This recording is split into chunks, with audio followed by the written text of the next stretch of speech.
Assalamualaikum warahmatullahi wabarakatuh. Selamat siang pemirsa, kembali lagi bersama saya Nia Zarapona di Breaking News seputar informasi terkini.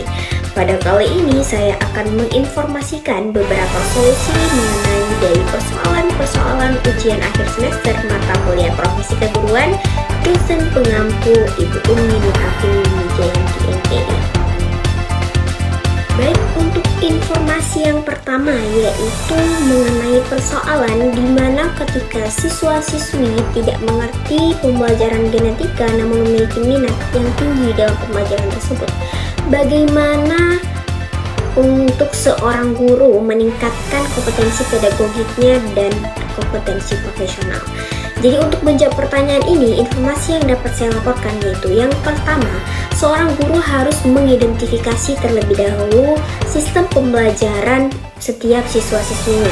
Contohnya, tidak semua siswa-siswi memiliki sistem pembelajaran audio, ada juga yang visual. Setelah guru tersebut menemukan hasil dari setiap siswa-siswinya, maka menetapkan pembelajaran sesuai dengan karakteristik siswa-siswinya. Misalnya, ada yang di bagian audio, maka guru tersebut membuat video pembelajaran genetika dalam bentuk audio dan memperlihatkan kepada siswa-siswinya. Begitu pula dengan yang visual. Guru bisa membuat atau menampilkan kepada siswa-siswinya video pembelajaran genetika yang bisa dilihat langsung oleh siswa-siswinya dan mereka dapat menangkap informasi terkini mengenai genetik. Dan untuk yang kedua, untuk meningkatkan kompetensi pedagogik dan profesional, guru harus senantiasa mengupgrade hard skill dan soft skillnya dalam mengajar. Karena seorang guru harus mampu memberikan informasi yang akurat dan dapat diterima oleh siswa-siswinya dalam berbagai macam model pembelajaran. Dan itu membutuhkan upgrading soft skill dari guru itu sendiri. Dan yang ketiga yaitu memanfaatkan era teknologi sebagai sarana dalam proses pembelajaran, sehingga siswa-siswi tidak monoton dengan konseptual. Mereka bisa mempergunakan sosial media ataupun beberapa teknologi lainnya sebagai pemanfaatan dalam pembelajaran. Kompetensi pedagogik dan kompetensi profesional berkaitan dengan ayat Al-Quran surah An-Najm ayat 5, 6, 7, dan 8 yang dimana tafsirannya bahwasanya di situ Al-Quran diajarkan kepada Nabi Muhammad SAW melalui malaikat Jibril, dan pembelajaran yang diajarkan malaikat Jibril ini termasuk sebagai cerminan dalam kompetensi pedagogi. Baik, untuk informasi yang kedua, di sini saya memilih peta konsep mengenai pembelajaran reproduksi atau pembelahan dengan mitosis yang jika dikaji dalam segi agama dibahas dalam surah Al-Mu'minun ayat 12 sampai dengan 14 yang berbunyi A'udzu billahi minasyaitonir rajim. Bismillahirrahmanirrahim. Walaqad khalaqnal insana min sulalatin min tin. Tsumma ja'alnahu nutfatan fi qararin makin. Tsumma khalaqnal nutfata 'alaqatan fa khalaqnal 'alaqata mudghatan fa khalaqnal mudghata 'idhaman fa kasawna 'idhama lahman tsumma ansha'nahu khalqan akhar. Fatabarakallahu ahsanul khaliqin. Shadaqallahul 'adzim. Terjemahan dari Quran surah Al-Mu'min ayat 12 sampai dengan 14. Allah Subhanahu wa taala menciptakan manusia dari selipati tanah yang kemudian menjadi mani ya, atau yang disebut dengan sperma, dan sperma tersebut kembali menjadi segumpal darah dan segumpal darah tersebut menjadi daging. Dan ketika menjadi daging terbentuklah tulang belulang, dan ketika sudah membentuk seperti bayi, Allah Subhanahu wa taala meniupkan ruh kepadanya dan jadilah penciptaan manusia. Untuk informasi yang ketiga, di mana persoalannya yaitu seorang guru menghadapi kesulitan dalam berinteraksi dengan muridnya sehingga membuat suasana kelas itu tidak efektif. Nah, dari hasil persoalan tersebut, analisa yang dapat saya berikan yaitu guru tersebut memiliki kekurangan dalam kompetensi sosial, di mana kompetensi sosial ini adalah membentuk hubungan interaksi dengan peserta didik ataupun sesama guru lainnya dengan membentuk interaksi komunikasi yang efektif dan efisien, sehingga dengan adanya kemampuan interaksi sosial yang baik, maka akan membangun suasana kelas yang efektif dan fleksibel, serta membuat siswa-siswi lainnya juga paham akan apa yang disampaikan oleh guru tersebut dan menjalin interaksi komunikasi yang baik. Solusi yang dapat saya berikan untuk permasalahan yang ketiga yaitu ketika seorang guru berada dalam kelas itu membentuk forum diskusi dengan siswa-siswinya. Dengan hal tersebut maka akan membentuk interaksi antara peserta didik dengan gurunya, di mana peserta didik akan aktif bertanya kepada gurunya dan guru juga akan aktif menjawab pertanyaan siswanya.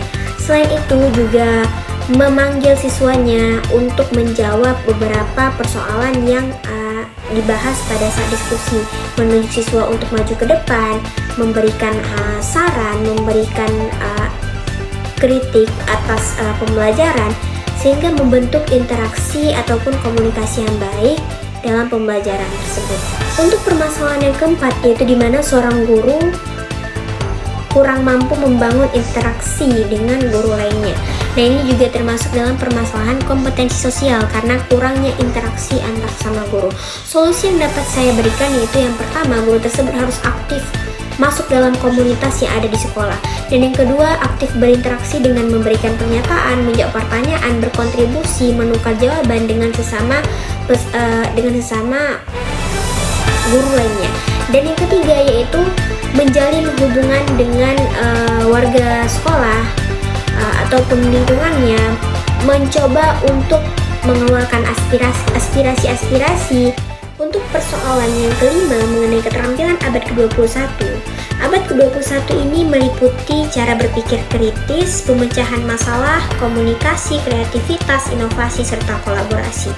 Jadi jika kita lihat pada lingkungan sehari-hari, ketika kita berada dalam suatu masalah, kita harus berpikir kritis terlebih dahulu akan masalah tersebut, kemudian memecahkan masalah tersebut dengan mencari solusi-solusi yang terbaik dan menjalin komunikasi dengan sesama individu lainnya untuk mendapatkan celah jawaban ataupun solusi terhadap pemecahan masalah tersebut.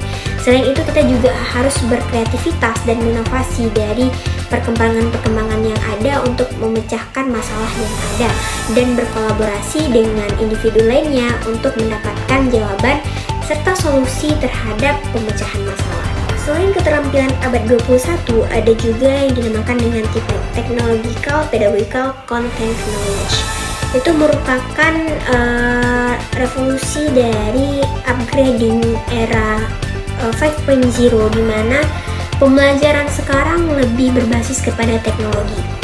Contohnya itu seperti dalam mata pelajaran biologi itu sudah ada yang namanya augmented reality, kemudian ada virtual lapangan atau virtual laboratorium yang dapat membantu proses belajar mengajar dalam biologi namun berbasis teknologi.